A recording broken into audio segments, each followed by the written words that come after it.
Well, what kind of like got you inspired to become a mortgage broker? Why a mortgage broker out of all things? Um, I'm good at numbers, Okay. and You just woke up one day and you just said, I want to be a mortgage broker? it kind of was like that, to be honest with you. I was struggling with what to do Mm-hmm. after that, after those couple of years of not knowing what to do. And yeah, I was looking at a few different career options, and I knew about mortgages, but I didn't know if I was cut out to be it. And then when I looked up the rules for how to become a mortgage agent in Ontario, Mm-hmm. any moron could get a license, really, which is not good. But I realized how quick it was. So it was like $800. Right. I bought the textbook. I read it in a week. I did the exam. I think I got 80%. I passed. And that was it. Well, I mean, if we go kind of back to what you're saying, any moron could do it. What's kind of separating you from all the other morons that have done it and are clearly not succeeding? Yeah. I think most people fail because they're not willing to do what it takes to succeed. When people think of like mortgage agents or even real estate agents, a lot of them don't have business backgrounds, and they think of it just like another career, another job. So if you're going from an employee mindset, then you get your mortgage license, you're going to think, oh, I do what I have to do. I'll make my commission, and that's it. But it's way bigger than that. With any business, whether it's a mortgage agent or a real estate agent or an ice cream shop, there's a shit ton of work that goes into it. You're not going to see success overnight. So I knew going into it that it might take me a year before I make any money. I was hoping to do it quicker because I knew from asking like people in the industry, how long did it take you to do your first deal? Some people said a month, 2 months, 3 months. So it took me, I did my first deal. I only made like $1,000 after 3 months. And then it took me another like 6 months. So really it took me like 9 months before I did a deal. And most people, I think after 9 months, they would say they would probably give up. You know what I mean? Were you on the cusp of giving up? There was a point before I started posting on TikTok. Well, actually, a little bit after, because even after I started posting on TikTok, I didn't get success right away. But there was a point a few months in where I was talking to my dad, and my dad was like, something to the effect of, Aubrey, how much longer are you going to be doing this, man? And it was kind of like, oh, man, but I knew I could do it. So I just did it. And then, And TikTok what kind saved me, bro. of what kind of inspired you? I want to talk about that. What kind of inspired you to do TikTok? I mean, you've never kind of really been, I guess, big on the being in front of the camera. Not from what I've known you for, Yeah, anyways. yeah. I've known you for quite some time, and that kind of, why TikTok? Like, why? Like, what have you? Did you try Instagram? Did you try Snapchat? Like, what No, kind of like? TikTok was first and like only because I'm a big fan of Gary Vee. You know Gary Vee? I didn't know Gary Vee yet. So I'm a big fan of Gary Vee. I like what he has to say. And what he said was resonating with me. Like when I was studying to get my license, I was driving DoorDash. I don't know if I told you. You didn't tell I me didn't that, tell you? actually. No. So What happened to that a bit later? I guess I want to no, know it's about part of that. it's part of Yeah, it. So when I was driving DoorDash and in between shit, I didn't just want to listen to music. I want to listen to something productive or whatever. So I was listening to some mortgage podcasts. Scott Peckford has a good one called I Love Mortgage Brokering. And I was also listening to Gary Vee. And Gary Vee kept saying, whatever business you're in, really any business, you're doing a disservice to yourself if you're not posting on social media. And specifically, TikTok at that time was so new. And Gary was following the trend and said that so many more users are consuming content on TikTok, but there's not enough supply. There's not enough production. So Too many yeah, consumers. and when I was looking online on TikTok and Instagram, I saw realtors on Instagram doing house tours, doing different things, but there was no mortgage brokers on Instagram or TikTok. There was one mortgage broker that I saw. His name is Henrique Levy. I never spoke to the guy, but when I started posting on TikTok, and I don't know every single user on there, but I'm pretty sure it was me and that guy was the only mortgage broker in Canada, at least on TikTok. There was another guy who inspired me. His name is That Mortgage Guy. He has like 800,000 followers, but that's what got me to post, bro. And that's sort of what kind of, I guess, made all the difference, I guess it sounds like, because you were What made the kind of, difference? well, in terms of What? you actually continuing to be a broker. Because, I mean, it Well- seems like you were kind of contemplating whether or not that was the right decision you made, right? I had a small moment where maybe I doubted myself, but I don't think I did because when my dad told me that, I still went through it. I still, Push I'm through. not going to study and spend all that time and just give up. Yeah, for I'm sure. not a person who gives up, especially because I actually liked it. I actually liked the mortgage aspect and the concepts and everything. So I knew I had to give it a shot. And I think if I didn't do TikTok, I probably would have found a way anyway. Like up until that point, I was still calling realtors and getting leads that way, but I didn't really pick up for me until I started posting on TikTok consistently for like a few months. Fair enough. Is this something you enjoy? You like doing mortgages? Yeah, for sure. I do. Yeah. I do. I like helping people in general. So when you do a mortgage and you help someone buy a house and they're like, Aubrey, if it wasn't for you, I wouldn't have bought this house. It's a good feeling to know that you helped someone. So yeah, absolutely. Do you think there's enough demand for brokers now? For mortgage brokers? I think there's not enough demand for mortgage brokers. Really? So somebody that's thinking about getting their license, you'd recommend they get it? Not necessarily. I don't think people should get it just to get it. I think you need to analyze who you are as a person. And it comes back to the employee versus business owner mindset. And also if you actually like it. Because if you're not a numbers person, it's going to be hard for you because it really is a lot of numbers. And you're like analyzing documents and calculations and seeing what someone qualifies for. So no, I wouldn't recommend anyone to do it. No, I think you really got to know yourself. But Fair enough. But the reason why there's a lack of brokers, lack of demand. What was your question about brokers? I was just saying, somebody that's looking into potentially becoming a broker, would you recommend that they become a broker? Like, would you? Because I asked you, I said, is there enough demand? For brokers, right. I want to touch on that question, right? Because there's not enough demand because, there is too much demand. There's not enough brokers. You see what I'm trying to say or no? Yeah, no, I'm picking up what you're saying. Yeah, there's a lot of people that need brokers, that need that kind of guidance, but I guess there's not enough people that are providing it. That's what you're saying. And the newer clients that are coming into the market now who are buying homes are more than ever going with brokers because it's the first person they see on their feed. Or when they think about, you know how iPhone, I don't know if you know a lot about iPhones, but they're recording this right now. Like I swear to God, I was talking about like a light, like one of these types of lights. And the next thing on my phone, it shows me an ad for a light. So they're listening to us all the time, bro. So what I'm saying is when people are about to buy a house, they're going to go with a broker because TD's not posting on social media about how to buy a house and giving content. The brokers are. Right. You see what I'm trying to say? No, I see what you're saying. Yeah, there's more of an outreach from the brokers for sure. Fair enough. Well, I mean, I guess it's beneficial to have a broker. It's that extra guidance that obviously gets you to the next step, I feel like. So, and it's like the personal touch. You know what I mean? Because you can speak to a person at the bank, but I don't think it's the same. What about today's economy? Let's talk a little bit about that. How are people affording to live today? That's a good point. How are people affording to live today? They're not. Particularly in Toronto, where, what are we talking? What's the average home price right now? In Toronto, yeah, the average one bedroom condo is like $500,000 to $600,000. And what's the average salary? For a single earner, I would say it's a big range between maybe 50 to 70. Really? You think that much? I don't think that's a lot, but yeah. Well, I mean, last I looked, it was around 40. Maybe in Canada. In Toronto, there's higher I think the jobs. minimum wage just got bumped up to about 17 and change. Yeah, it's like 35K. You think it's coincidence they're doing that?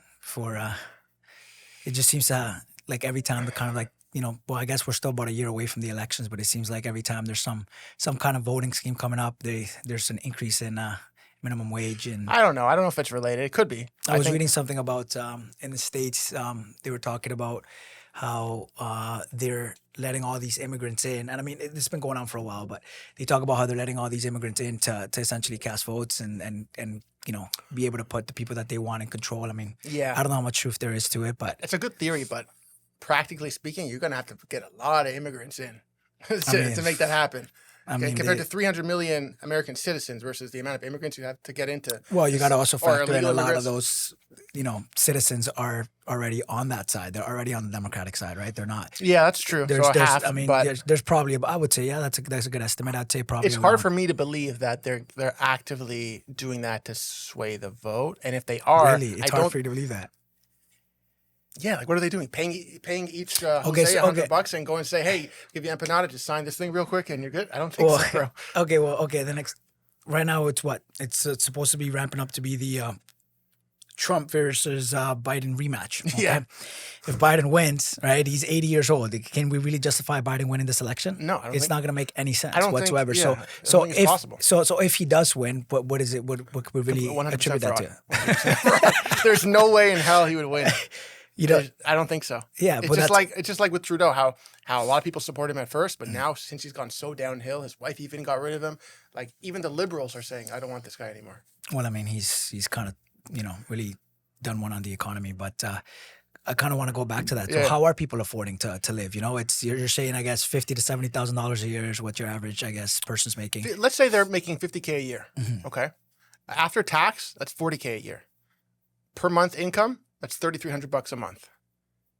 That once you get a one Is bedroom, it? yeah, it is. That's good I'm math. good- Yeah. I'm No, pretty it good at is. math, It is. okay? It is. It is. Is I have it to double actually? check that. It's close to it. Yeah, it's It's 39. very close. It's very 3,300 close. times 10 is 33,000. Yeah, it's plus close. 66 is Yeah. 39,600. So yeah, yeah, it's Yeah, pretty pretty close. so $3,300 a month. Yeah. If you get a one bedroom condo, Mhm. assuming you have the $10,000 to buy furniture and furnish the fucking place, you're left with $1,300. That's actually a one bedroom condo is like $2,500. So you're left with $800 a month for everything else. That's if you're living alone. You can- That's food, cell phone, internet. I mean, if you got Netflix, most people got streaming sites. What if you have a car? Now we're Gym talking membership. insurance. We're talking finance. If you go to the Okay. gym, there's definitely. So what are these people doing? Well, that's what I'm hoping to kind of see what What do you you think. What do you think?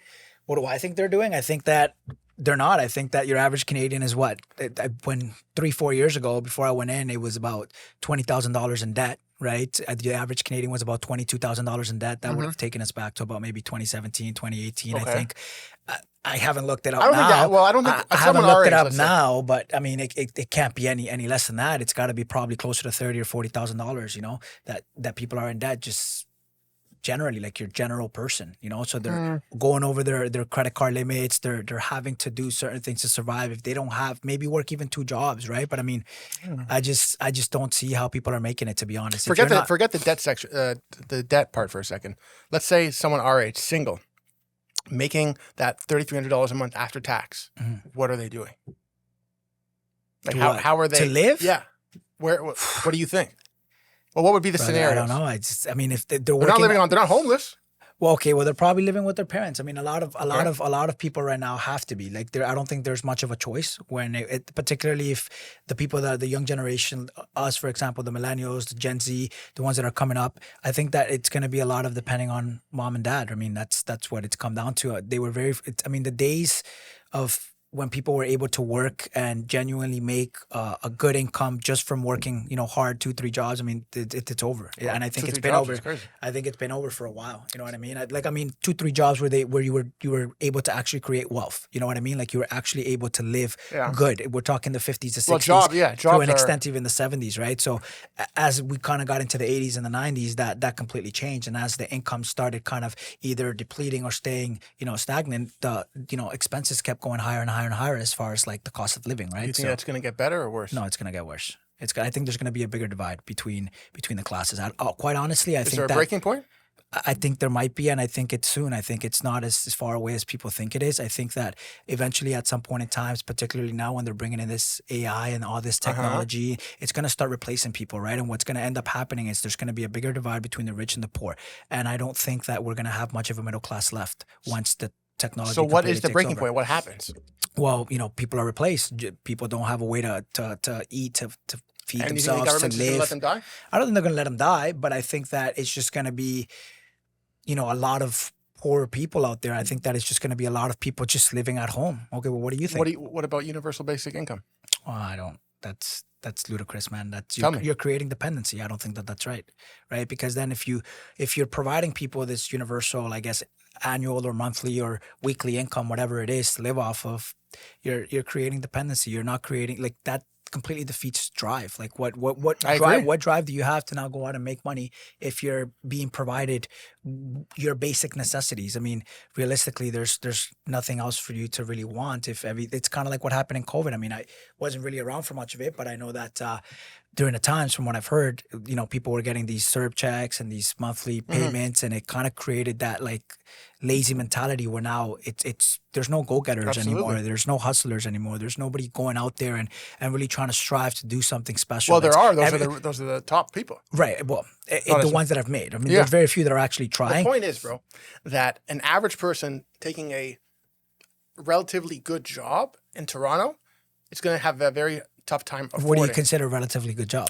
50,000. $100,000 a year. That's It's relatively nothing. good. But it's relative. It's above average. Okay, so That's what I mean by relatively good. right. So here's my question It's for not you. enough, So, though. so if you're making six figures, right? Okay, you have $100,000 in your bank account. Let's say you have no more money coming into your account, right? And you just have $100,000. I was talking about salary, but okay. No, I know.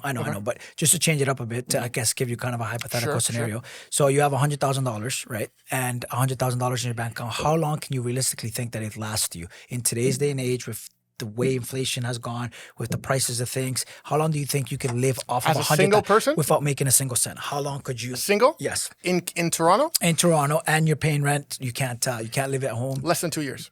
Less than 2 years, really. $4,000 a month. Yeah. Why? What are you spending $4,000 a month on, man? $2,500 in rent. Okay, well, Grocery- what about a basement? You can get a basement for $1,000 Oh, bucks. well, Why you're does it asking got to how- be a condo? Okay, well, if you're asking how long it can be, Yeah, how long can you last, stretch if you're it penny for? pinching, Yeah. forever. No, not forever. You can go be homeless and fucking. No, get listen. some- If you're like, paying rent and you're not, you're spending paying rent, extravagantly, yeah, most people paying rent. Well, I guess you could say a basement you apartment. get a basement apartment for what? $500 for a room, $1,000 for a room. Okay, if you're saying that, Yeah. then how long could it last? Well, then you can also. Do you think you can realistically make it last 5 years? 20,000 a year. realistically, no. Penny pinching, yes. So you can make it stretch for 5 years. My brother could. Josh could. Bro, Josh has an apartment. I told you, like $1,400 a month. And you know the good thing about getting an apartment early is as long as it's not 3 years or newer, the condo, they can't just raise the rent however much they want. There's rent control. I think it's like 3% a year, if I'm not mistaken. Three point something. Whereas I if know it's what you're built talking within the about. last 3 years. So I think a lot of people are affording it because they got their apartment 5+ years ago before prices went up like crazy. Because if you're a... What are they doing now? That's They're coming pay- up soon, right? What do you mean it's coming Well, up? I mean, all those people that they locked in on a fixed rate for. No, I'm not talking about mortgages. I'm talking about rent.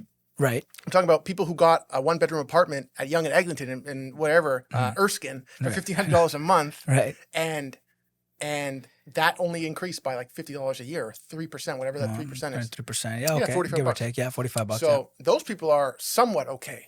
But someone brand new who just graduated and moving out of their mom's basement and now is trying to get that same apartment is probably $2,200 or $23. The point is that it's very difficult for people to go out and live on their own. Can they do it if they are married or they have a girlfriend who's also bringing in $3,300 a month and they afford it? Obviously, yes, because people are doing that now.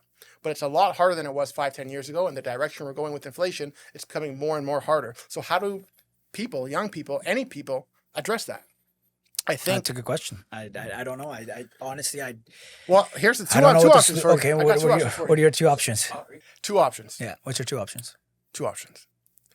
Either pick up your socks and get a sales commission job Okay. and get good at sales, because with commission, there's no limit to how much you can earn. Correct. You told me you found a guy selling water. He just had $100K in his bank account with no Well, education. knocking on doors. he was making $100K a week actually. There but you yes, go. $100K yes. a week is $5.2 million a year. Yeah, I don't it was, believe it was, you. it was I don't actually no, it was actually quite ludicrous. I mean, we'll talk about it in a Okay, bit. so that's the one HVAC option. industry was insane. Is to get your money up. Yeah. Or two, take a one-way ticket to Colombia.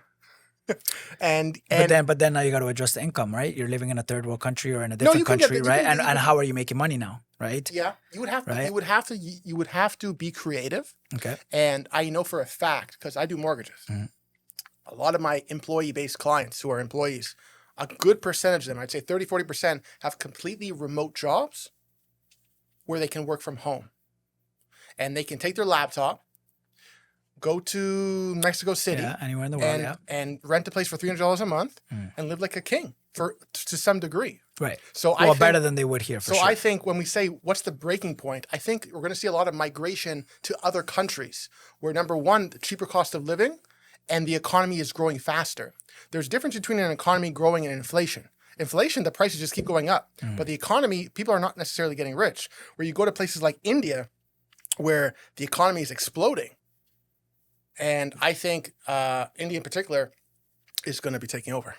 And I think there's going to be, instead of all the Indians leaving, coming to Canada, Well, a lot of that's- Indians are that's going currently- back. Well, I mean, I don't know. Apparently, there's some kind of loophole, I guess, in the student visa program. Yeah, Justin Trudeau, he's filling his pockets. Every time someone comes here, he gets a check. Bro, do you know what the guy's net worth is? Justin Trudeau? What, $100 million? I have no idea. I've never looked it up Bro, actually. I But think every time he sends money to Ukraine and every time, okay, I actually read something about it. I think he bro, just sent another. I don't know how much. I would think it was like 20 or 30 million that he was where are just the sent to bank Ukraine. accounts? Do we as the public have access to see these monies transfers? Is Justin Trudeau getting any kickbacks? Or is he just getting free vacations that are valued at $50,000 a year for him and his family? Clearly, I think JT has some motivation to be dishing out my hard-earned tax money that I pay like a lot of money for, and he's taking my money. It's supposed to go towards, education, hospitals. But I hurt my finger the other day. I got to go wait for 3 hours, and they tell me, "Oh, you're okay. Go home." That's what I pay $20,000 in taxes for. That's your universal healthcare. That Canada, seems to think that is amazing and great. I mean, I personally look, universal system is good because it gives certain people opportunities, but I feel like they should have both. I don't know why What do you mean there's it no. gives certain people opportunities? Well, I mean, look, if you don't have money, if you're, come from a lower, I guess, end income family and you can't afford to, go to private healthcare, you go to universal system and you get treated. Yes, the downside is you wait 8, 9, 10 hours to get looked at, but at least you get looked But there at. is no private healthcare in Right. Canada. But that's what I'm trying to get Okay. at, right? So what I'm trying to say is that they should have options. There should What do be, because see, the thing is like, when everybody's going through these universal lines of healthcare, right? There's a wait time, as you mentioned, right? So now you're going to the hospital. There's no customer service anymore, right? You look at the States when they have their private plan, right? Yeah. Somebody goes into the hospital and it's like, they get attended like that. 15, 20 minutes, they're in there, they're getting looked at, Yeah. everything's because there's a customer service aspect to it, right? People are attending to you because you're paying for a service and the service is being rendered. They have right? no motivation to give customer service. But of They're getting course paid not. regardless. Exactly, Fucking exactly, sick. and that's what's creating the long wait times, right? So what I'm saying is they should implement a system where you have the option to go private, right? They should have it where you're able to, if you have the money and you have the funds and the resources, essentially skip the line type pass, right? And I don't know why they don't implement that. And bro, It doesn't people make any think sense to me. the people who push for privatization of healthcare are greedy, they're capitalists. Yeah, that's exactly healthcare shouldn't be money, it should be your health.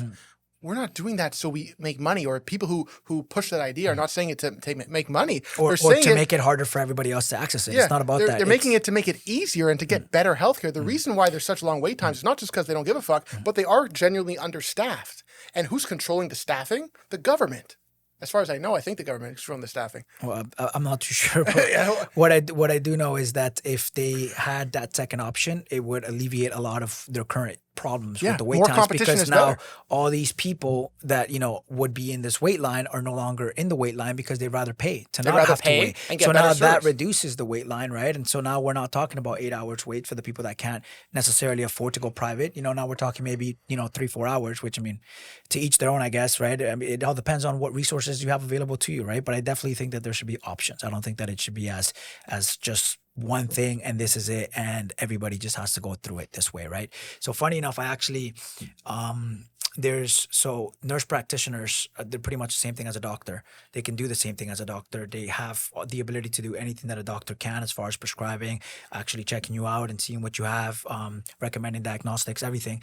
And the only thing that they can't do is claim money from OHIP. So the way that doctors make money is for every patient they have, they kind of, that's what you give the OHIP card and they essentially invoice the government for, however many patients come and they see, right? And that's how they get paid. Nurse practitioners can't do that. So I found a college or not a college, I guess it's a group of nurse practitioners that kind of went into business together and they have a business down in Yorkville and it's kind of like a private thing. You pay annually for it. And I mean, the service is like that. Like it's insane. Like I went there, what was it? When I first got out, I went there for just a general checkup and I got diagnostics done on my arm. I got piss tests, blood tests, just the general whole thing. It was instant. And you paid? It was quick and I paid. Yeah. I paid it. What was it? I think it was like $450 annually. Right. And the thing is you can continuously go Unlimited? back. It's unlimited. There's no wait time. Are they hot? You book the appointment. Well, some of them are, yeah. but Are they all women? No, actually there was Male nurses? There was Damn, bro, that's tough life. there was a couple of male nurses, yeah.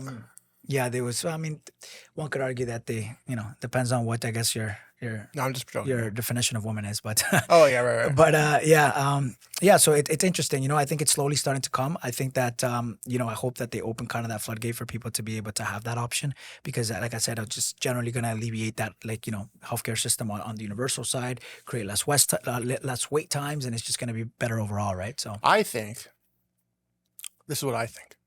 You ready? what do you think?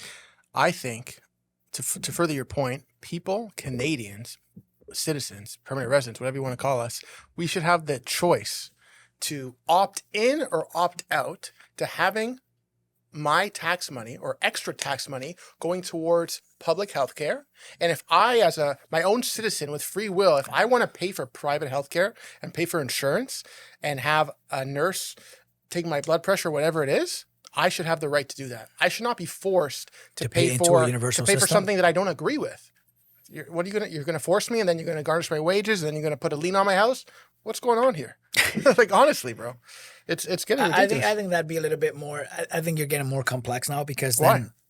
Well, I'm not saying that the idea is bad. I'm not saying that it like it. 'Cause let it me tell you shouldn't why. be. Let me I tell you just think that it starts complicating things, right? Why? Because see, what I'm saying is you're opening up the floodgate for private entities to come in and alleviate some of the universal system and also create that that demand because there's clearly the demand for this, they're creating the supply for the demand that there's clearly a demand for a private market, right? So I think that from that angle it's good and dandy because it gives people the opportunity with the resources to be able to go that route, right? And they don't have to stick to this route. Right. However, now when you start taking out their money from this channel, what that does is What do you mean now, taking out their money from the channel? well, you're Maybe you saying that. misunderstood what I said. Well, no, but you're saying that you don't want to have to be forced to be paying into the universal healthcare Right. system if you're going to be paying through it. So that means your money would be taken out of the universal healthcare Correct. system to go into the private system, As it right? should. Right. But here's the thing, right? When the problem with that is now, if you do that, then you're no longer. We'd be no different than the States at that point, right? We'd be completely private at that point because then what would eventually happen with the universal system is there's not enough funding going into it. Oh, there's more than enough funding. And there's They gonna, got the money. They're They going to got be the money, they're bro. going to start being understaffed, right? And then now They all already those, are understaffed. all those nurses and all those doctors that are working on the universal side of things, why would they want to stick there? They'd want to go private at that point. But There's gonna be that's more how it money is in on the America. private, There's right? Obamacare, and then there's private. There's, as far as I know, I'm not an American. But what are people forced to pay into Obamacare? Is every single citizen? I Is think every it comes single from American? their taxes. I believe so. Every single American pays for Obamacare. Yes, I believe Okay, so. I didn't know that. But I agree with you. I think it should be all private. Mm-hmm. But for the liberals with green hair that want to, keep it the way it is, if they want their tax money to go to work, they're probably not paying taxes anyway. Mm-hmm. But if they want their money and they want to go to Mount Sinai and wait 8 hours, you're a free person. Go wait 8 hours, no problem. Right. But I should not have to be forced to pay for your health care that you want to wait for 8 hours for. I should be paying you a monthly insurance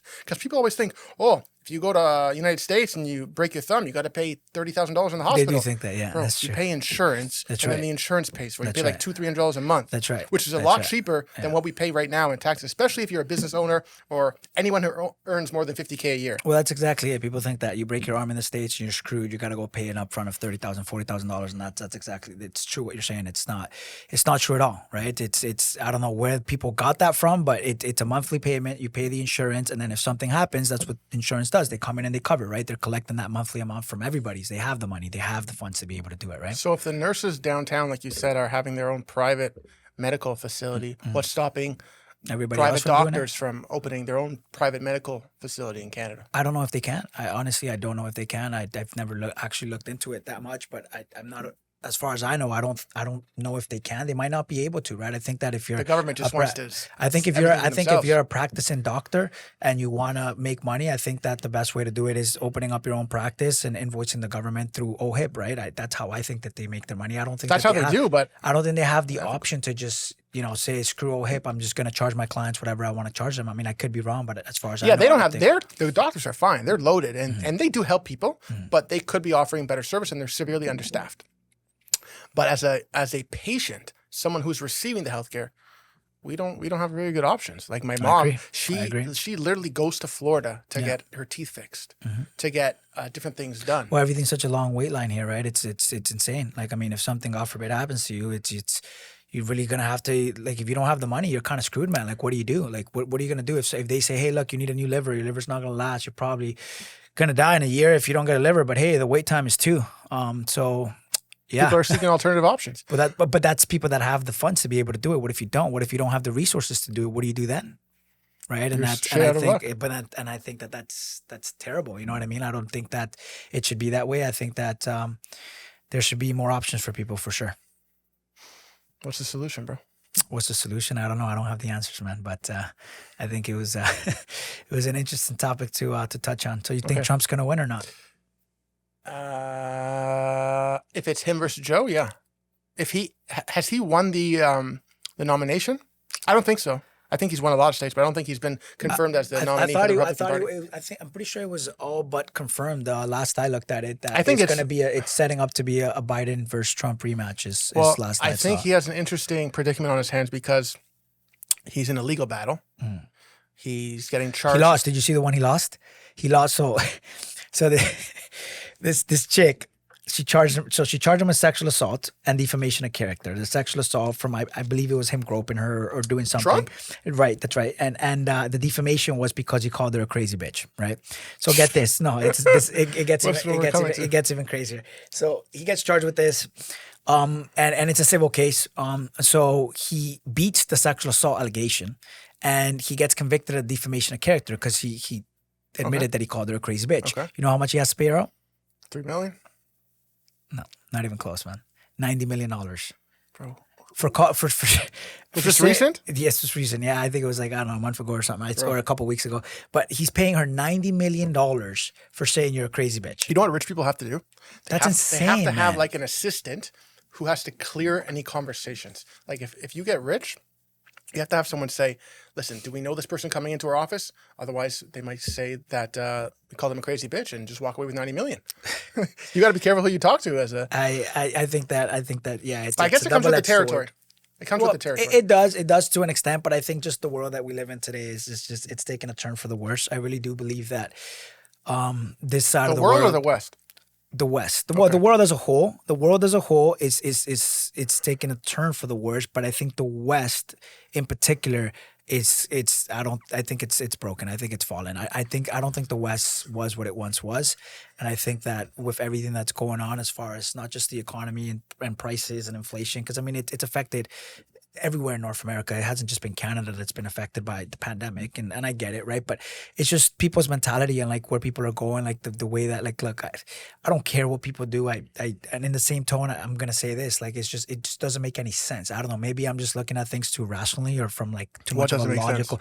Just the way that people like do things, man. Like their mentality, yeah. Like it's just like, dude, we got people going around, man, like identifying as this and saying that they're this and well, you know why? And, like, you know who's identifying? There's no discipline. That's why. No, I don't. There's no discipline in modern day society. Yeah, but that's it's not honestly just what it is. There's a then, confusion. There's a confusion in roles. That's what it honestly comes down to. At the end of the day, people can say what they want to say, but you got women. Bro, filling in men roles. You got men filling in women roles, and there's no discipline. When the world was functioning at its best and at its peak, you had men who were the head of the household, and in today's day and age, that is called what? Toxic masculinity, I think they call it. They try to say that, oh, the man is the head of the house. They can't be the head of the household because he's oppressing his wife or his family, and it's like that. Dude, that doesn't make any fucking sense. It's a partnership. We're not competing. It's men and women. We bring different things to the world. We're not competing against each other. And I think that this whole like modern day feminism movement, this whole situation of like even what's going on with the Me Too, it's are men and women equal? 100. Well, we're both human, are we not? We're both part of the same race. Are we not all part of the same race, the human race? Do we have the same strengths, men and women? Biologically, is your question, are men and women equal biologically? Absolutely not. No. Okay. And that's where I was. So in what stance are we equal? In what way are we equal? Well, we're both human, right? We're both human. We're both human beings, are we not? Mm-hmm. Right. So we're equal in that sense. Yeah. Where we both have the same capability as far as like being able to use our brains and speak. And, I don't know about that. Well, I mean, we have the capability, whether we use it or not, right? But what I'm both trying to equal get in at terms of is the respect that they deserve. I agree. Yes, yes, but they're not equal in terms of their roles in society.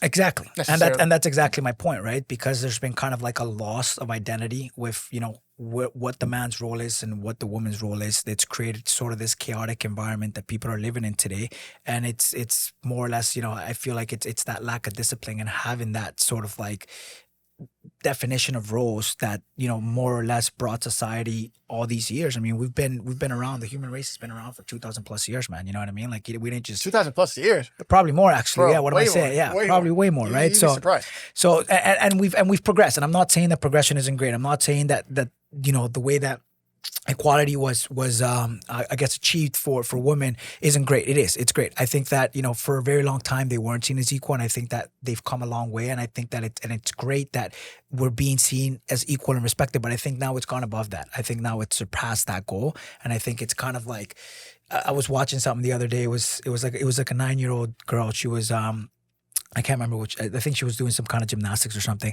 and they were like interviewing her about how great she did and what great of a job she did. And the interviewer had asked her. I think she said, you know, what do you think about like your performance? You know, a 9-year-old girl, man. She's a girl. You know, she's 9 years old, man. Okay. Yeah. And she gets on the mic and she says. She goes, I think it's great. I think it shows a lot of, I think it shows what free, independent women are about. And I'm sitting there like, man, you're 9 years old. Like, what are you That's my talking? point. They're all getting indoctrinated. Bro. But that's exactly it. That's why the majority of the transgenders or all these people who are switching genders are young people, because young people are the most impressionable. You're not seeing, besides Bruce Jenner, you're not seeing 50, 60-year-olds saying, man, I'm a woman today. Let's go. They're not doing that. It's the young people who are getting indoctrinated through schools. That's why parents are so concerned. And the point is, who's doing the indoctrination? Or why is it being done? Well, that's an even bigger like problem. Like, it's the bigger topic, because then we're talking about that's too big. It's bro, a whole different we have thing. 15 minutes. Let's go to a different topic. Okay, what do you want to talk about? I don't know. You got to think of something. What do we have for time, Chris? Oh, we're 37 minutes in? Okay, we got time. We got 23 Okay, I just saw your clock. Let's touch back on that a little bit. Oh, you like it, huh? I do, okay. Because here's the thing. You're right. There's a lot of influence. You know, children can be influenced very easily. And I think that when you have, you know, little girls being told from such a young age that men oppress them and that they are the ones being oppressed. I mean, let's look back at let's look back at history. When we're talking slavery, right? I mean, they were oppressed, right? Do the people that are oppressed, do they like their oppressors? No, they don't. Like, who likes to be oppressed? Nobody likes to be oppressed. So now you're creating this sort of like hatred from such a young age towards essentially half of the world, because half of the world is men. You think that's why they're changing genders? No, I think that that's wrong. What I'm trying to get at is that ideology and that stuff that they're kind of like creating in the educational system, and that they're teaching them for such a young age. And a lot of it is these feminist movements that are doing it too. They're creating this influence on these young girls. It's not good for society, right? Because I think the people in charge know that. And I think when they tell these little kids and they give them these books that, oh, you can be a boy, you can be a girl, whatever you like. Oh, my friend was a boy yesterday and now he's a girl today. I want to be a girl. And they think it's okay, so they do it. Who's they? The impressionable kids. That's why if you look at, they did a study on the amount of LGBTQ, all those people who identify in that section in terms of age group, the highest percentage, or the younger you get, the higher the percentage is. Like teenagers, millennials, whatever the Generation X, whatever that fucking shit is. Yeah. All those people are now identifying it because they're growing up in a society where they're thinking that it's where okay. Where there's no discipline. That's what I'm trying to get at. Where there is no discipline and where there is complete confusion of identity. Well, I think there is discipline. They're disciplining this to say, if you go against what we're teaching, you're a bad person. But they're disciplining in the wrong way. But they're creating an environment where this has become the norm, and we are expected. Everybody's expected to condemn this type of behavior, and this is. What do you mean we're expected to condemn this behavior? Well, I mean, you can't. What are you gonna do? You see a transsexual, you can't say anything. This is like, you look at them the wrong way. Not condemn, though. You're supposed to agree with the behavior. Oh, sorry. I meant agree with the behavior. Yeah. I meant condemn is like saying that's shit. Yes. That's right. Okay. I meant like you have to essentially, like, you know, fall in line. Essentially, is what you have to do, right? Yeah. So, and I just don't. I don't agree with it, man. I think that it's part of the reason why the West is falling, and it's part of the reason why the world as a whole is kind of going on a shithole. And I honestly, I don't know where it's going to be in. I don't think the world 10, as a whole, 15, 20 years. I really hope that the pendulum starts to swing back this way, and I think guys like Trump are instrumental to that, right? The world has existed for so long, and humans have existed for so long, that we're looking at this last 5 years and we're saying, shit, the world's going to shit. Everything's what's going to happen. Well, I mean, but there's been so many ups and downs. I think it's a little bit more than 5 years. I mean, whatever it is. Let's talk about, it's probably the new millennium. It's the new millennium. My point is that I think the world is going to prosper at a rate that we've never seen before. Really? It has nothing to do with the LGBTQs and where the West is going. There's always shifts in power. At one point, United Kingdom was the strongest country, and then it was United States, and I'm sure there was other countries at different times where there's different levels of power because people fuck up. Governments fuck up. And when governments fail and countries fail, there's migrations. And people go towards the countries where they feel the most success and feel Security the best. and security, yeah, for sure. So yeah, the West might be falling, but when something falls, that energy and that success goes somewhere else. And people are not going to sit here Okay, and and what do you just take think? it. What do you think? Well, I mean, some people a do. lot of people have. I And think. those people stay. And what do you think? It's okay. So let's touch on that. I want to talk about that. So you're saying that it's going somewhere else. Where's it going? Where's that success going? Where's the next place where I'll tell you. the success There's is a going? lot of companies that have gained popularity in the past few years that specialize in helping people get second passports, second citizenships, ways to offload their money. And of course, the intended target of these types of businesses are wealthier people Right. with money that they want to shift elsewhere. And I can't tell you which exact country. I have a few ideas, but a lot of the wealthier people who don't agree with where their country is headed are starting to shift. They're starting to shift their mindset. They're starting to shift where they want to live. They're starting to shift the fact that they thought a Canadian or a United States passport is the best passport you can ever have, but they realize if Canada doesn't like you and they want to revoke your citizenship for whatever reason, where are you going to go? So having a second option is way more valuable than people think. I agree. I don't think that any one government should. I don't think you should give your life to any one government, right? I think you should have a multitude of places where you can go to if anything were to essentially hit the fan, right? And I think that having just the one citizenship really limits you as far as what you can do in the world, right? So I agree. Okay, what are we going to talk about next? I don't know. What do you want to talk about? Okay. I had a few ideas. One was when we first met. No homo. I don't know if I like that topic, but okay. Say what? I'm not too sure if I want to talk about that Why? topic.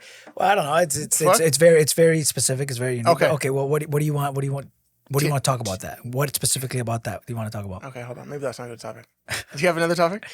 I don't know. You don't have any questions for me? You don't have anything you'd like to I ask? just was telling you, let's brainstorm. You're like, bro, I got it covered. I got all these different topics. Well, We it's can just talk about we're just naturally talking. It's I just know, but natural I want to switch. I conversation, want to right? switch up the thing. Okay, Unless you well, want to keep talking about transgenders all day. Well, no, I just wanted to kind of get, I guess, your opinion on what you thought about that, right? But I don't know what. Yeah, I think we're. I don't know. Go ahead. Well, I don't know. What do you? It seems like you got something in mind. I mean, I can keep talking about politics and the economy and the way that the world is let's think. going to shit all day if you want me to. But it seems like We could. we could talk. We want to talk about mortgages, stuff, affordability. We touched on that a little bit, right? So I don't know. What do you want to talk about? You gotta brainstorm, bro. Well, I mean, we could talk about me for a bit if you Oh, yeah, want, yeah. about my Okay. situation as well if you want. If do you have any questions about that? Do you want to? Yeah.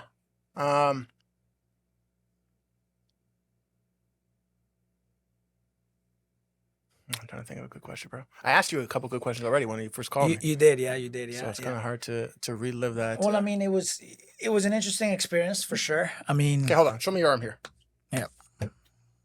so I got Okay. two. I got. Got that in the camera, Chris? Yeah, do you want to, yeah, Zoom in on that scar.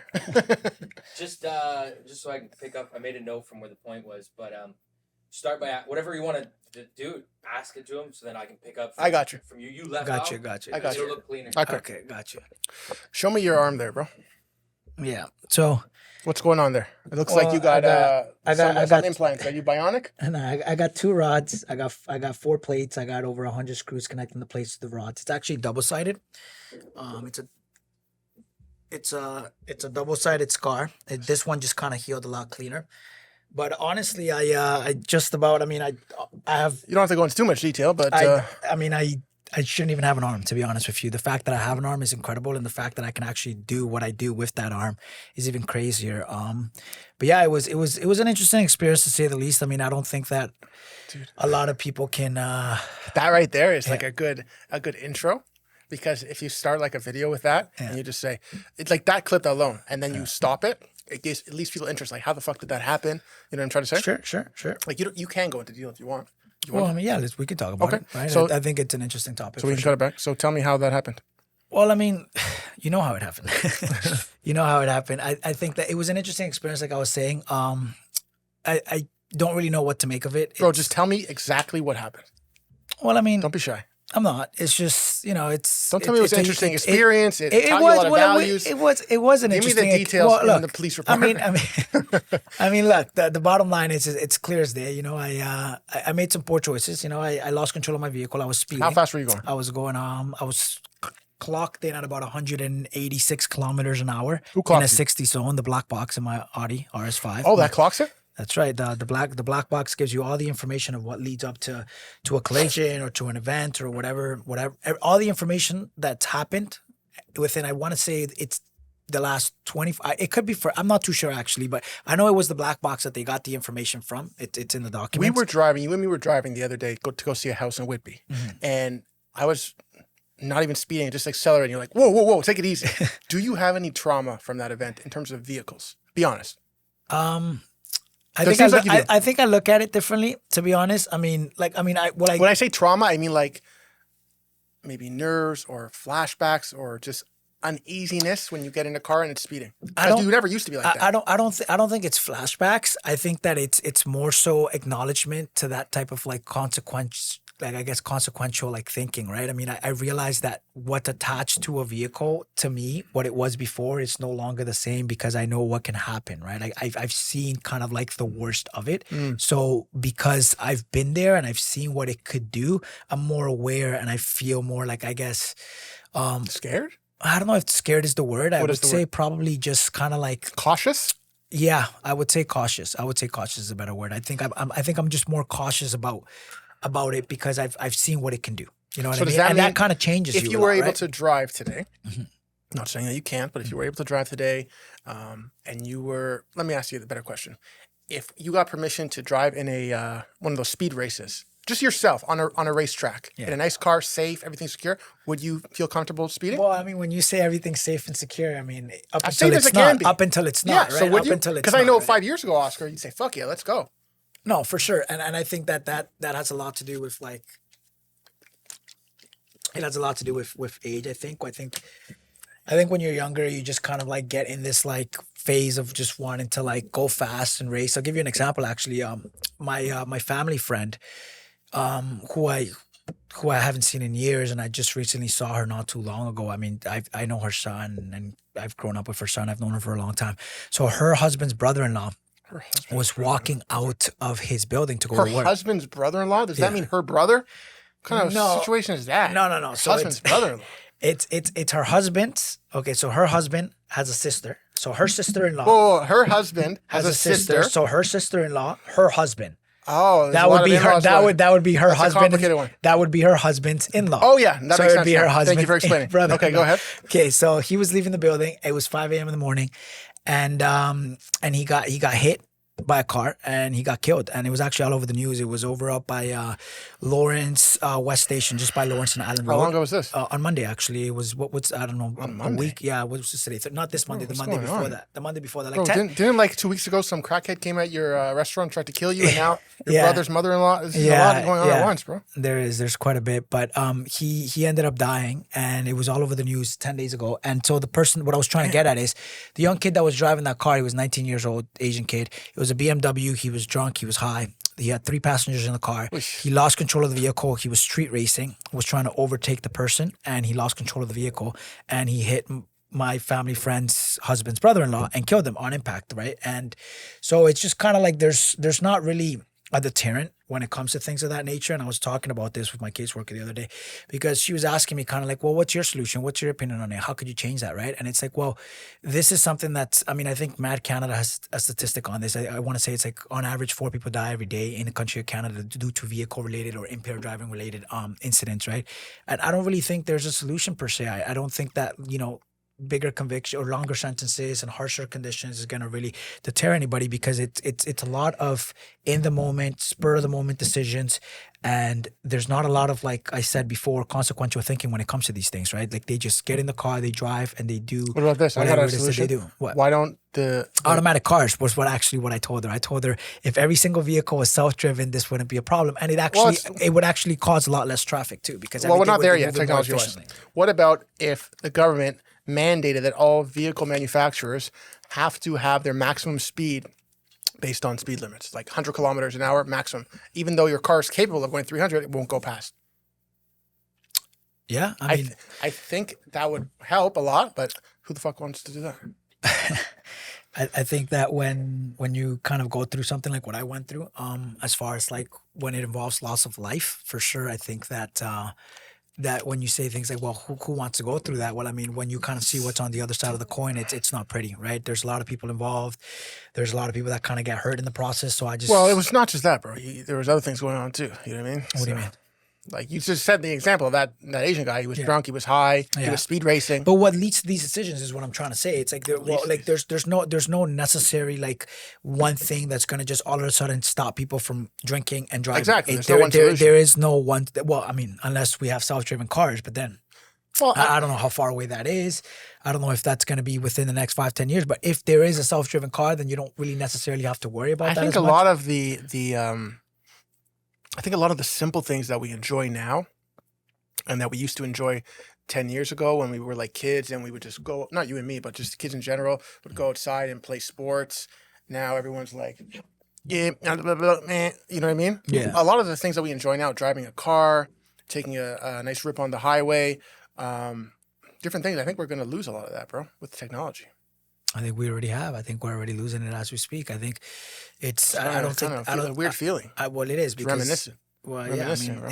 it's not the same, right? It's there, and I think that it's technology is great, and I think it's done a lot of good things for humanity, and I think it's been great for what we can do with it. But there's also can't a lot stop of it though, bro. and there's a lot of bad that comes with it. You know, I think that it's created a lot of distance between people. I don't think that people interact the way that they used to. I don't think that. I mean, it's a lot more difficult to create that kind of like social interaction with people nowadays, right? I mean, I kind of missed that whole pandemic period because obviously, as you know, I was in prison for that time. Yeah. 3.5 years. I was in prison. I lost control of my vehicle to kind of, I guess, give context to that. And unfortunately, some people passed away. I was going really We fast. can talk about that and- in another episode, okay? But go ahead. Well, I mean, we're But giving that's- context to the arm, right? Yeah, but that's like a 1 hour episode to go into the whole thing. All right. So, and I what I was trying to get at is in that time span that I was there, I kind of was like, it's only the world when you're in there and you kind of really don't know what's going on outside. And so I missed a lot of what the pandemic, how it affected, people. And it kind of really isolated people from what I've seen and the Were you world. talking about when you were in jail? Yeah, well, I was But in there. whether the pandemic was going on or not, you would still be isolated in jail, no? No, but what I'm saying is the effects, the ramifications of the pandemic, Yeah. right? I wasn't really like aware of it Okay. until I got released and I saw, wow, like this is different. This is not the world. Oh, you that should have I seen it left. while it was happening, bro. People that- were scared to go out of their place. They thought I was crazy for going to the Dominican Republic. My whole family's like, "Oh, did you hear Aubrey? He's nuts. He's gonna get COVID.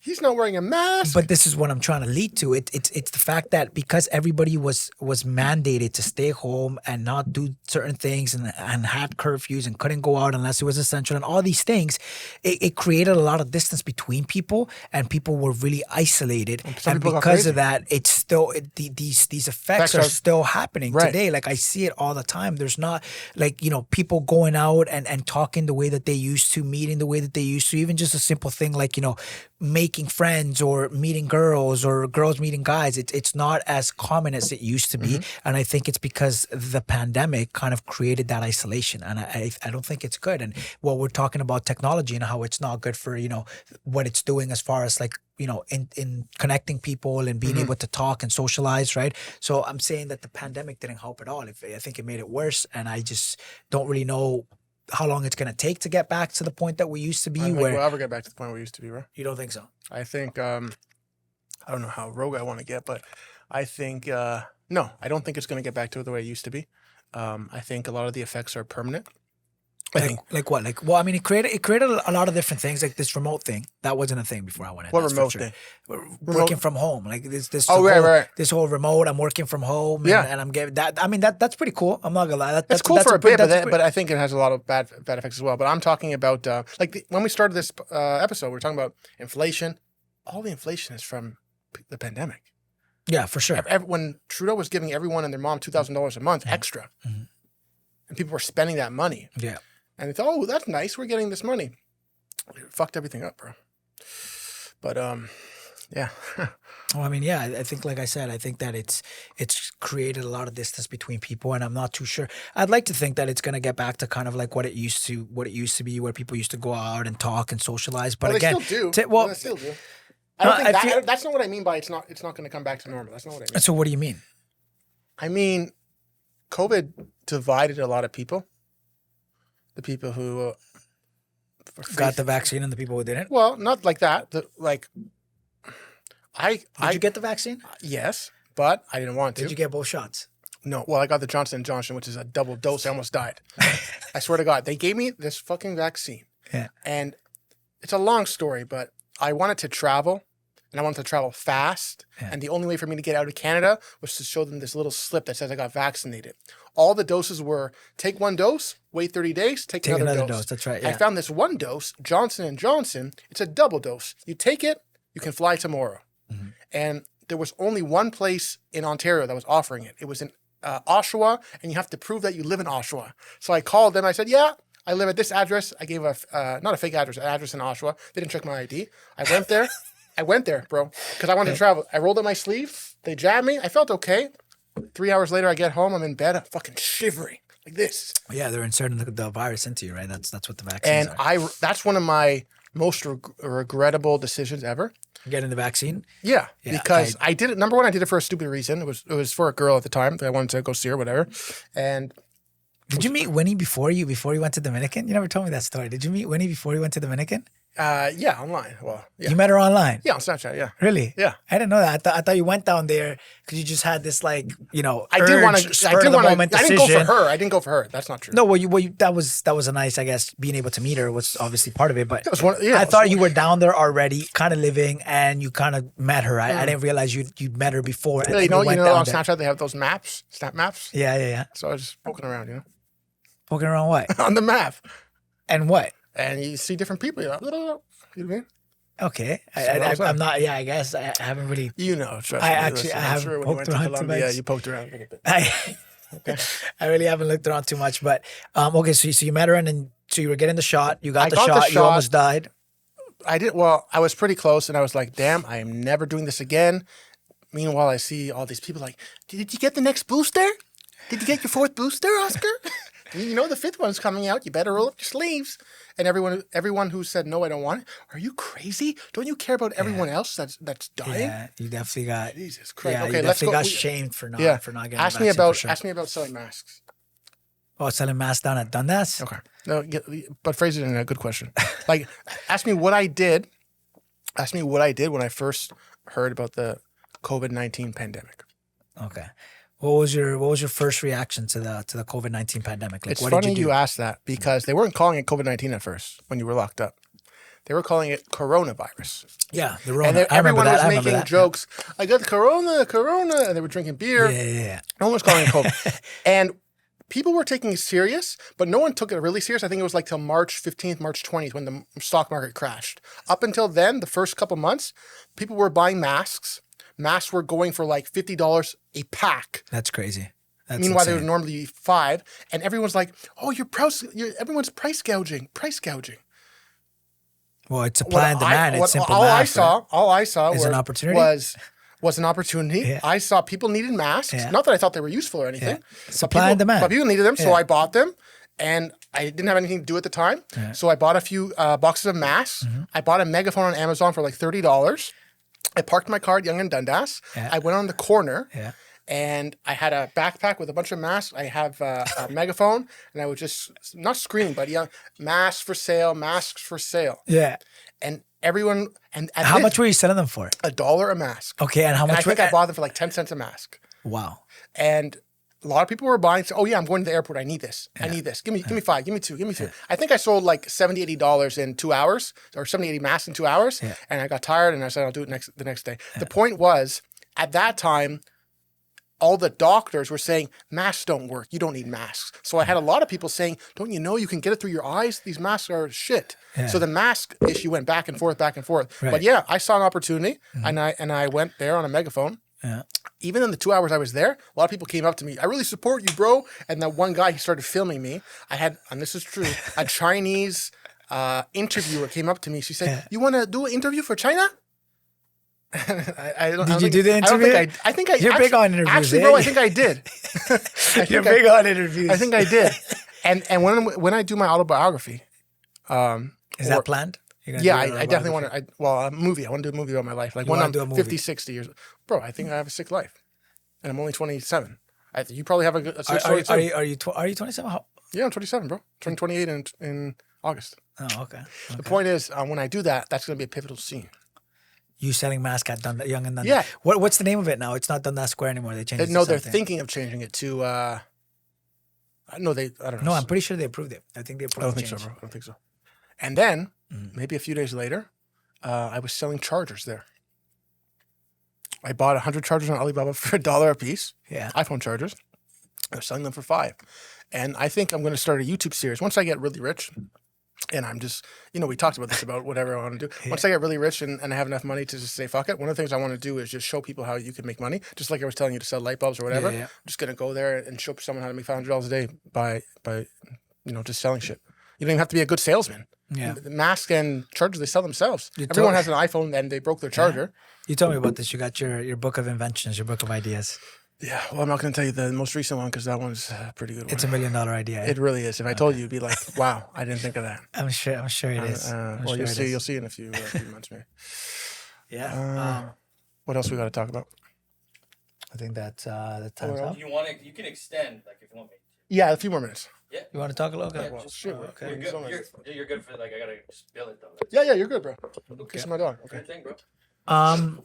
Yeah, no, I mean, like, that's cool, man. You saw an opportunity. I mean, you capitalized on it as best as you could. Given, I guess at the time you weren't really. What were you doing at the time? You were kind of just trying to figure things out, Listen, bro. kind of place yourself. After I sold the company to you guys, Yeah,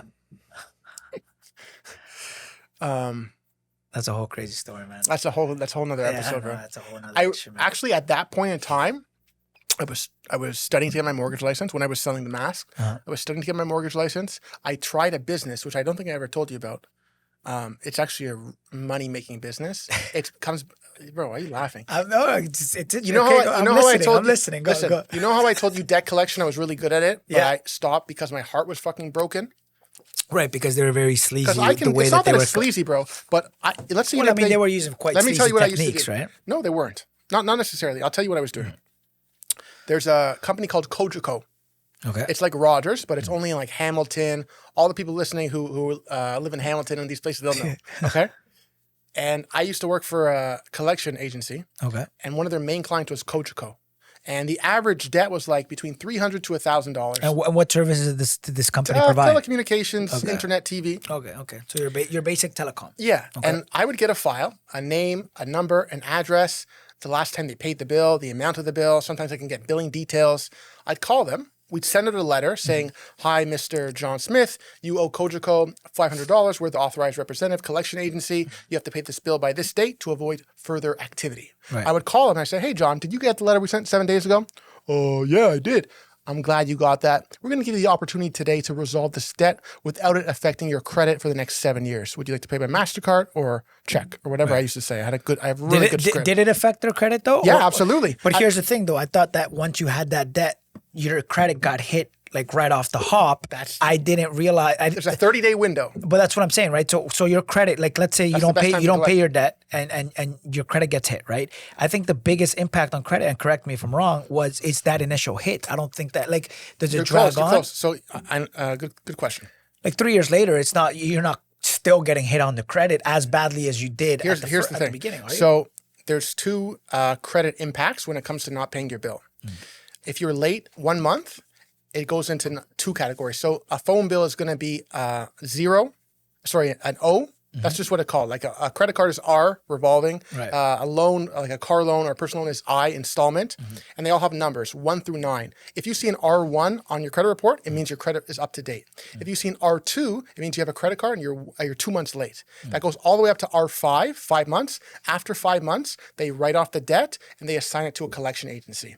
So there's 2 credit impacts. The late payments, when they assign it to a collection agency, after 30 days, that collection agency reports it to Equifax that it's a collection item. Right. That stays for 7 years. Right. So the collection item is more impactful than the late payments, because the late payments come off every 24 months. Right. But once you've made that call and you've said, "Hey, Mr. Customer, I have this bill here. We're going to resolve it." It's already made that impact. It's already, incorrect. you just So said the it. collection agency, Right. which is a separate company from Rogers or Cogeco, at their own discretion, with the authorization of the original creditor, Rogers or Cogeco, Right. can report it whenever they want. So if I'm making money as a debt collector and I want to collect the maximum amount possible, I'm going to give you an opportunity to pay this now so you can avoid the potential consequence. Right. And that's why debts are most collectible the earlier they are. The longer they are in the debt cycle, the harder they are to collect, the more commission you'll get for it. Right. And the less you have to pay if you buy the debt. So I used to call these people and say, "Hey, John Smith, I can see your bill here for $700. How would you like to resolve this debt?" And they would usually say, I don't like Cogeco. They gave me shit service, blah, blah, blah. But they weren't deadbeats. They had money. They were average working people. Yeah.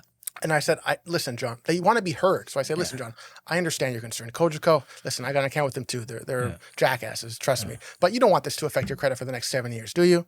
You know, listen, I see this bill's at $700. But was it affecting it for the next 7 years? Yes. Consistently. Yes. Even if they paid at it. the same impact. Yes, bro. Every single year. Yes. If you listen, if you have a collection item. Okay, wait, before we even move. So when it hit the credit, right? And so they didn't pay, the debt got sold to a collection agency. Assigned, you guys yeah. are assigned. It got bought. It didn't get bought. No. Oh, We it got paid assigned. commission Okay. on the first time. So it got assigned. It hits TransUnion, Equifax After 30 days. After 30 days, Of non-payment. and it gets reported, and it impacts the credit. Let's say your credit is 700. Realistically, I mean, obviously you can't give an exact number of how it would hit, but what would it go I from can tell you. on that initial hit? It would drop significantly. What's significant? What are we talking here? 100, 50, 20, 30? I would say at least 50 points. Yeah. At least 50 points. Okay, the so thing now is- you've gone from 700 to 650. Okay, now And that's permanent for 7 years because right, what's permanent? The not the negative drop? 50, Oh yeah, but the impact, your overall impact. right. For example, if you now start paying your bills on time and do everything right, Right. you might increase your score, but not nearly as fast as you would have if you never had that. Right. Because- But now that it's impacted those 50 points, when you're telling, Mr. Smith or whatever, hey, it's affecting you for the 7 years, it's already hit 50 points at the initial point. yeah. How much more is it going to affect That's Smith? good. Is it going to affect them 10 points every year thereafter? Is it going to affect them Yeah, let 20? me answer you. What is it? That's why as a debt collector, you have to be very smart with your words because if I know that you paying this debt is not going to help you at all, I get commission on it. Right. So I'm going to tell you why it's good. Yeah, you're so incentivized, So for sure. after that 30 days, I used to like to collect in the 30 days because that's the easiest sell. After 30 days, I say, your credit, this has been reported to your credit.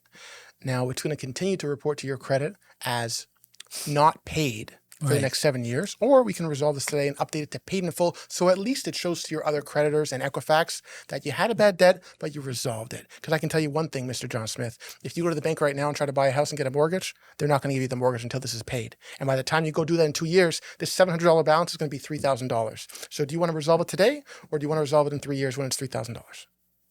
Right. And what? Okay, people- Aubrey, how do I pay? You go on your account, online But- banking, pay it. But how much does it affect? Okay, let's say they didn't pay. Let's say they're like, no, they ignored your call. They said no, they're not paying. How much more could it affect their credit? Their credit's already at Yeah, 650. but So that's- what but- is it going to go down to now?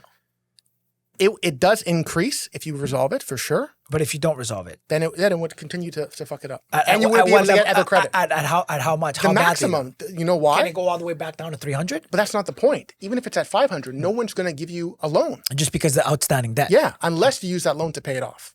Right. Right. So you get a little bit more of the mortgage side, and you're able to use that to kind of pay. Yeah, off but the then debt. you got to pay higher interest. So, Right. but the point is with debt collection, some people argue, yeah, you're helping people get out of debt. Sure, but not really. As a debt collector, I used to work with a team of debt collectors, and everyone had their own style. Right. And we were making the company like $20,000 a month, the top guys, in commissions. And remember, we didn't buy the debt. We were the first agency assigned to the debt. So it was fresh debt. which Right. is easy to collect. We were collecting about $100,000 each, and for Rogers for the Right, company, right. and then the collection agency got 20% commission, So they'd get about 20K. and then they pay us like 5-6K as an employee. Right. So, So they'd they be kept pocketing 15. Yeah, and they had 40, like 20 agents. And for my whole time, it was like, after 2 years, I'm going to get my license. Yeah. I'm going to do everything. And then we saw legalization, and I called Oscar and Cameron. Yeah. So it didn't work Yeah, out. it But the point is, changed a little bit. did I tell you I started one with my dad? What, a collection agency? Yeah. No, you never told me about that one. You talked your dad into starting a collection agency. Yeah, well, he didn't have to do anything, but here's the thing. For To what- get your, it's a license, right? Just like Right. mortgage agent. Right. To get your collection agency license, Right. you have two options.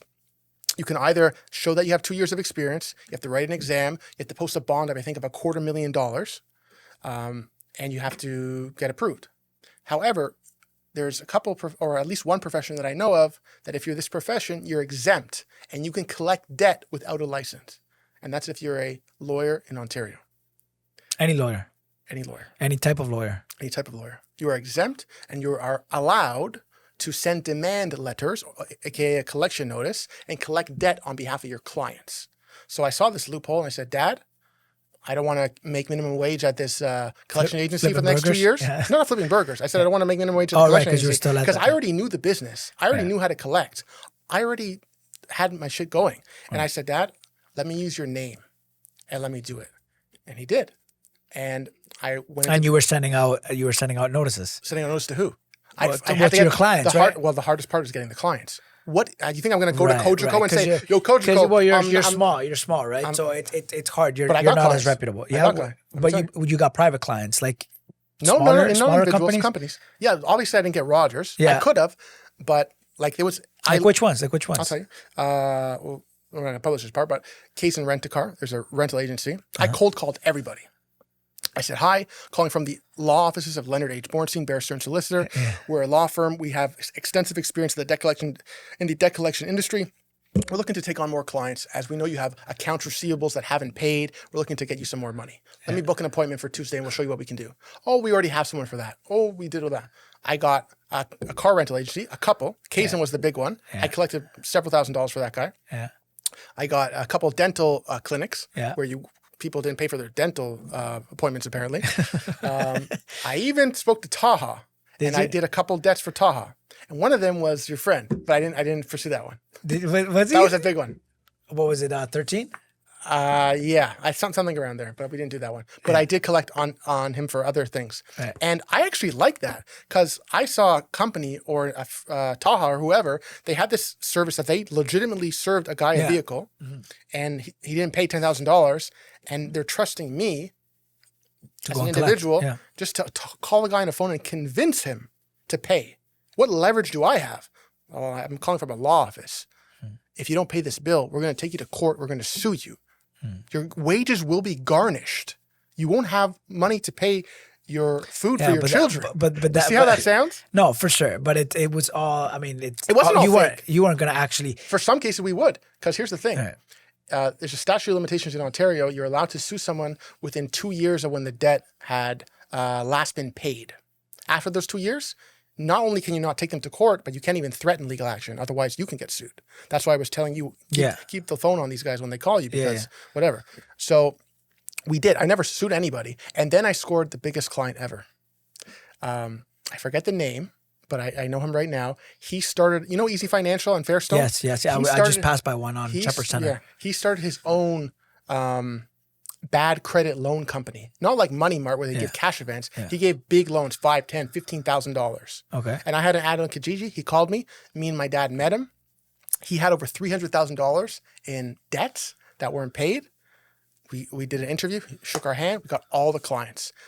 I had a demand letter. I put in the name. I typed it. I printed it out. I signed Leonard H. Bornstein, sealed the thing, mailed it, and we collected a good amount. I even had, when you How much did you collect out of the 300,000?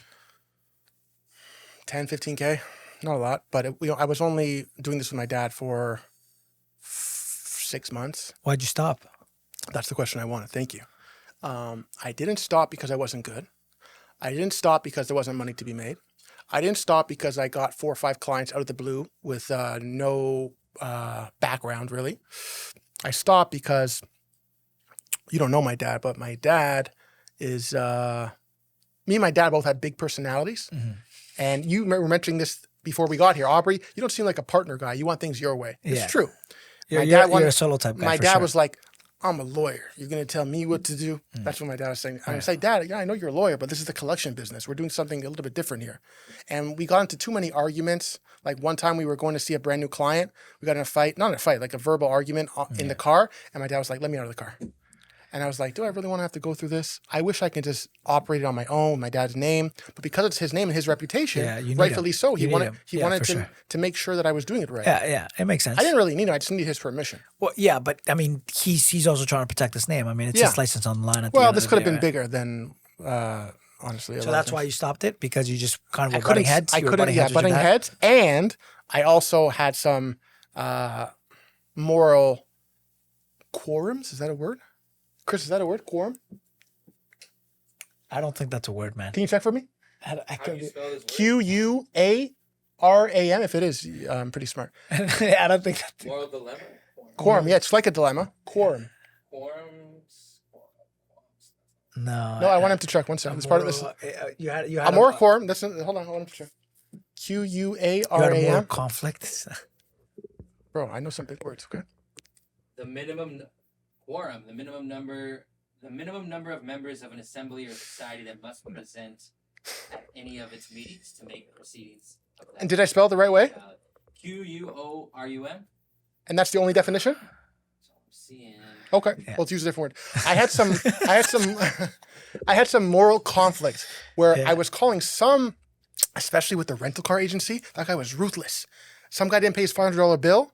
He sent me the invoice, $1,000. He said, let's add a $500 collection fee, because he knew I was charging 25% commission. Yeah. If I collect $1,000, I get paid $250. Yeah. So he thought to himself, well, if Aubrey's charging 25%, let's add some more. And I'm like, Kaysen, bro, I know you got debts, but we can't just charge these guys whatever you want. And a lot of times I have to get these old ladies to pay who are on limited income. They did rent a car and they didn't pay their bill, but the way the more threatening I was, the more they would pay. And I didn't like that, because it's just like, I don't know, I'm a nice guy. And I could have made a lot of money doing that. Like, there's people, especially in America, that just buy debt, old debt. And they find one sucker on the phone who believes they do owe it, but who believes that if they don't pay it, something's going to happen. So they pay it. Just like those people who in Jamaica or India who call a bunch of old people, they scam them. Yeah. It's kind of similar.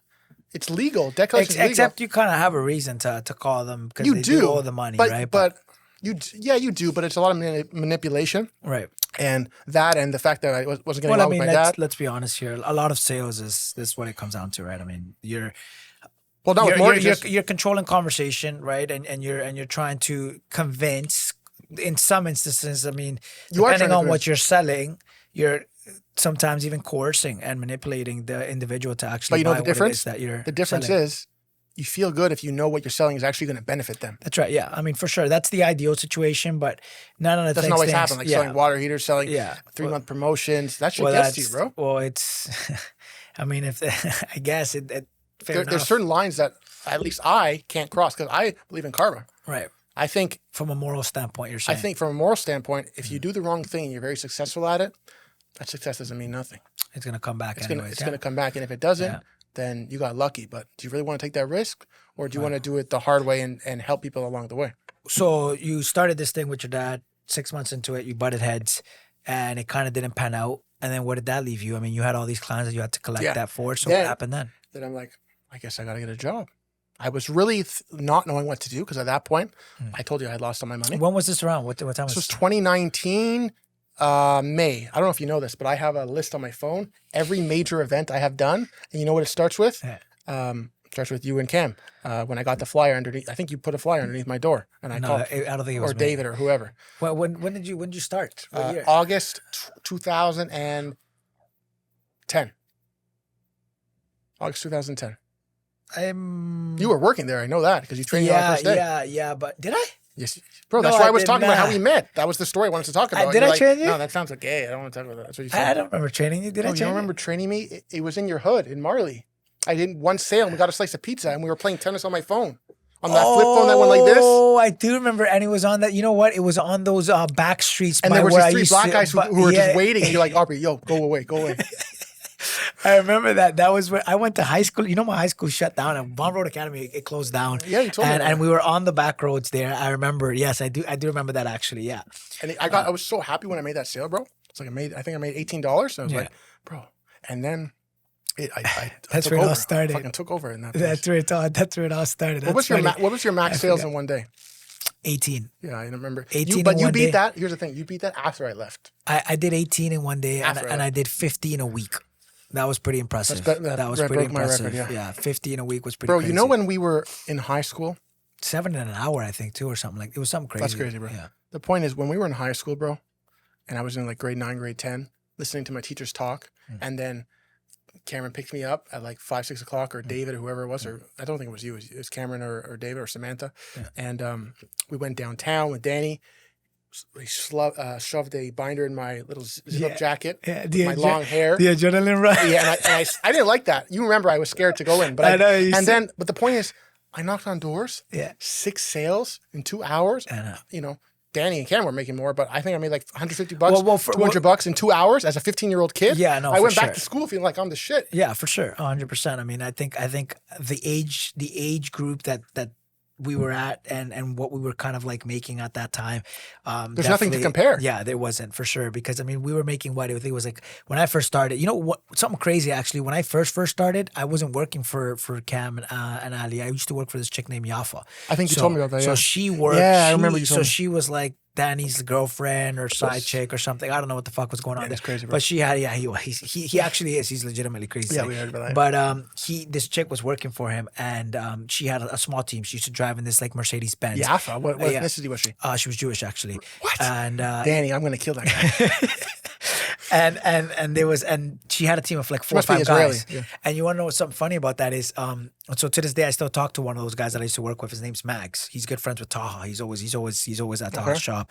And Nathan Mags, and I went to high school with him and everything. But so I started with her. We worked for her. But the thing with her is she was so unreliable, man. She would literally tell you, Oh, yeah, "Hey, you told me she I'm would gonna drop be you there at off." 5." Yeah. She'd show up at like 7 p.m. She'd like, dude, one time I remember she would drop us off. Mind you, we're like 13, 14, I'd leave you there for 15-year-old all day. kids, man. And we're, knocking around working in a neighborhood. She'd never check up on us. And then she just wouldn't show up. One time she showed up at like midnight, man. Like on like a school night. It was crazy. Like, Yeah. she would go and party and like come. That lady was crazy. I don't know whatever happened to her, but wherever she hope is, she she's was doing well? crazy, man. I don't know if she is. I don't know But where you she hope went. she's doing well. I mean, I hope, of course. I hope the best for anybody, right? But she was something else. And so eventually what ended up happening was that kind of like what she kind of kept doing to us just got to me. And eventually I just said, fuck this. And I left. And then maybe about 3 or 4 months after that, I got a flyer on my door. And that's when I called them and I was But like, they were yeah. both from Ali. Yeah, they are, but she I guess maybe was given a certain geographic That's area funny at though. the That time. It's you weird. didn't, Yeah. you didn't come back from Ali calling you. You literally came back from a random flyer that was associated with Ali. Yeah. That's kind of So I got the original flyer through Yafa, called Yafa. She must have been just trying to start a team at the time. okay. And then I guess what must have happened is the team didn't kind of take off. It didn't work out for her. So then they reflyered the buildings as they do, right? They kind of just wait a few months and then come back and put the flyers again. And I got it. And the second time I got it, I remember that was when Cam picked up, and that's when he was working with that David dude. And I got that flyer. I remember I called him and I was like, yeah, I've done this before. I've been here. I don't even need the training, man. Just come pick me up. I know how it works, right? He's like, okay. And so that's kind of like where that started. And that would have been around probably, I want to say May, June of 2015. Or sorry, 2010. Sorry, 2010. Oh, so you started there like 4 months before me. About that, yeah, a couple months before you. But I already had the like kind of they made me train on my first day when I went back to work with Cam because I had already told them I'd already done it. I remember all that. Yeah. So it was And it was Rocco and all those people. Fuck. yeah, it was a funny experience. Yeah, I think it. it definitely built character. Yeah, built I'll character. say that. I'll say You that. have experience, and for me at least, I was only making. But that's what sorry to interrupt, but that's what childhood was about. You know what I mean? Like this is going back to what you were talking bro, about. I was thinking that the It's other like- day. It's like you're on your phone. Your kids nowadays it's on their phone and they're just there's like what the fuck's going on? They're almost like zombified. Yeah. It's fucked up. And then you think about the way that kind of like we grew up. Like we had to we struggled. You know what I mean? Like we were like fucking. Bro, we're knocking fucking doors, man. Cold calling and convincing these people that we'd never met in our lives. They didn't wake up that morning thinking, oh, I'm going to get a newspaper subscription. It was literally like we knock on their door and we're convincing and talking them into this. And it builds a skill set that I think is very, very important for life because I think sales is what kind of really makes the world go around. I mean, And it's not just sales. It's asking It's asking. It's asking someone to agree with you, to pay. Making them see what you're seeing, right? Without them really knowing what Mm-hmm. like what it is that they weren't, like I said, they didn't wake up that morning thinking they're gonna buy a newspaper Bro, subscription. a lot You of people walk into their door and you cold call them and you sign them Yeah. up. And the craziest part of that whole concept, and this blows my mind to even think about, but back then it was so much more simpler because you could actually put your credit card down on a piece of carbon copy. Think about that for a And second. you remember what they said? They were like, "Oh, am I going to get my credit card for $3?" Yeah. And the Reddit was there like, "Yeah, 1 week trial." Yeah, and they put their credit card down, and it was, and you can't do that today. You know, it's crazy. It's like I said, it was a very different Different times, bro. It was, and it wasn't even that long ago. It was 15 years ago, man. Yeah. That's not that long ago. You know what I mean? And we were doing this, and like I said, it was a very unique experience that really, I think, built character for guys character. like me and you, for And sure. and not only did it build character, but it gave me a taste of what's out there. I wasn't making a lot of money, but for a 14-year-old kid making $800 a week cash, not paying taxes, and I don't know if you remember, I didn't spend any of my money for like 2 years. I Yeah, I like remember saved that. up I do remember 15K. that. I remember I would that. call TD on my thing Yeah. and listen. You have $10,000 in your bank. You know how the robot would say. yeah. And And you would just do that for your would- own I would- satisfaction. I yeah. remember you used to tell me. You used to tell me you used to just log into your account and just look at your balance. And I you thought that guys used make to be fun of me with funny. the ADLTs and choosing all the ADLTs, the whole thing. But the point is, That was funny. that gave me a taste of the fact that it's not just black and white. That my teachers went to school and they were probably making the same as us, net after taxes. I mean, Close to we could argue that we're probably making on some More. days more, right? Yeah. I mean, there was days. I mean, if you like, we were getting Especially like, per hour. Because we were part-time. well, that's what I was trying to that's where I was leaning to before. It was, so when I actually first started with that Yaffa chick, it was, dude, I was getting paid $10 a sale. Yeah. Right. And it was 7, 8, and 10. 10 was the most you could get paid. Once we got with Ali, I think it was like 15 or something like that. But I mean, you're making what, 4 sales in an hour? That's $60 an hour. no, Like, only you know, the top 5%. No, for sure. Not many of us were, but Some of us there were, was bro. times where we were, you know what I mean, where we were really making like $200-300 in a day, which people don't really make right now. You know what I mean? Like that's that. Like what are people making right now? What's minimum wage is like what, 8 hours? What is that, like $100 in a day? Yeah. Did you ever have any moral conflicts? When you, let me repeat that question. Did you ever have any moral conflicts when we were signing these people up and we said, yeah, cancel after 1 week, cancel after a month, you'll be fine. And we knew that they probably get a $20-30 charge when we selling them was $3. Honestly, I think that. Because I didn't at the time. When I was 14, 15, I didn't. But that's the thing. We didn't because we were kind of like oblivious to the like bigger picture, right? The bigger picture being Get the sales. that we're essentially, I mean, we're coercing. That's what we were doing. And I We- think we the were- fact that we were so young, Yeah. it was easy. I wouldn't say they manipulated me. I wanted the sale just as bad as Ali did. Yeah, well, You we know what I wanted mean? to make money, and Yeah, we didn't we want wanted to to go. make money. All I knew is I wanted to make money, and I didn't want to go work at McDonald's. That's all I knew. Yeah, Right. exactly. So, Exactly. But and- looking back, I realized, fuck, it was good sales skills. But we didn't was. scam anybody at all. But we No, it wasn't. It wasn't a. exaggerated certain things. Well, here's the thing. It's not a scam based on a technicality, right? You're exchanging a service for money, right? So Right. for that, just based on that alone, it's not. Here's your product. But verbally- here's your product, Mr. Customer. Give me the money. right? Correct. We are essentially kind of like explaining to them or trying to, I guess, make it make sense to them why they need this product when in reality they don't. That was really what it came down to. Yeah, They yeah. didn't need this. Yeah. We were creating. We the were need. creating a need that wasn't even there. Exactly. And in doing so, we had to, We had to trick a little bit, I'm not manipulated. gonna Listen, lie. this is what we did. We manipulated the customer's emotions to feel bad for us. Yes. 95% of the customers who bought the newspaper did it for us, Yeah. not because they wanted the paper. And, right? and yes, and you know how it was explained to us at that age. We were told it was a gimmick. That's what it was, and it's a gimmick because you're essentially telling them that it's helping you if they do this, right? But in reality, we were being kind of taught to be shysters. Is really Yeah, what was happening. yeah. You know what I mean? It shows you the That's character of who was, you know what I mean? But yeah, the individuals there. Yeah, it was like I said though. I think it definitely, help us kind of like create an identity, especially at such a young age for who we kind of like. It helped shaped us for sure. I was You know gonna, what I was thinking that some of the better memories I had as a child, or childhood memories, was, back in the day, knocking Yeah. doors. Yeah, those were some funny times. There's some good times. Remember David and Zebo? Was that the black dude? Yeah. The big black dude. No, dude, I told you, dude. I don't know if I told you when I finished with you and Cam with the weed business, and I had a bunch of money sitting in my account. I saw him rapping on Instagram. I tried to sign him. Who, Sivo? Yeah, You I swear never to God. Was this when you were going on that splurge there with the chick? What's her name? No, that was Shaw- before, this was before what, that. What was her Bro, name? Sagittarius Shoddy, but we'll get into that in another episode. We're gonna wrap up, but let me tell you this: I had many ideas with the money, Of course, she did. and one of them was Bornstein Records Limited. So you wanted to start your own like record? Yeah, label. I signed. I was about to. I basically offered him $500. I offered him $500. You know how big rappers they get an advance when they sign. Yeah. I offered him 500, and it wasn't even about the advance. I said, "Bro, listen, you're rapping right now." He was actually a good rapper. Wasn't he living over by Islington? Those buildings Yeah, in yeah, Islington and 401 Yeah, yeah. with the other thinner black The guy. other I remember it was these guys. David and Tebow. Yeah. I remember those two Listen, guys. so I told him, listen, you're rapping right now. I can have the connections or the business mind. We can get this to the mainstream.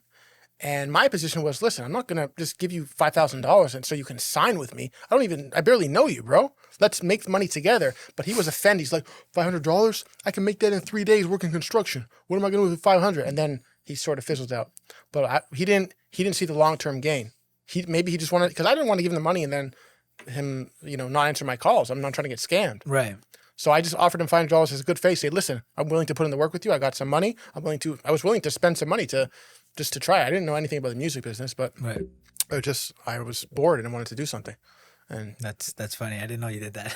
there's a bunch of other shit. I didn't but- even know you got in contact with him. But yeah, there's definitely a lot of. So let's wrap up. But tell me, you have any last questions you want to ask? I think we did pretty good. No. I think so. I think At we the kinda first, it was touched base on lot a of little things. bit awkward, but then we got into a good conversation within Yeah, the first 5 yeah. I minutes. think we touched base on a lot of different things, a lot of different topics. It was interesting for sure. Chris, how do you think the flow of the conversation was? Yeah, it's pretty chill. Not pretty solid for the first one, I'd say. Okay. You know? Saying it needs some You work. definitely got but you definitely got like a lot of clips out of there. Yeah, There's yeah. definitely a little more editing to go through to, Yeah. to kind of pull it together. Right. But no, you definitely, the more you went on and when you started talking about like the last half an hour, you definitely kind of clicked a little more. The last half an You're talking hour. about more personal Yeah, stuff for sure. that you're like just knew about, right? Yeah. Right. That's true. You got to do the personal Your stuff. energy came out a little bit. At least that's what it looked like. Right. Okay, you see, he knows. fair It's still good though. Okay, that's awesome, bro. So let's wrap it there. Yep. And yeah, we're gonna do more, bro. So Yeah. Do you want to do any sign off or just kind of just? I think that's it. Unless you want to do something. Because you're probably just gonna be doing clips, right? Yeah, I'm just gonna be doing clips. The whole actual Yeah, hour. yeah, that's half it. an No, hour, we don't right? need sign. Yeah. Right. Okay. Yeah, we're good. Yeah. So you okay? Yeah, that's fine.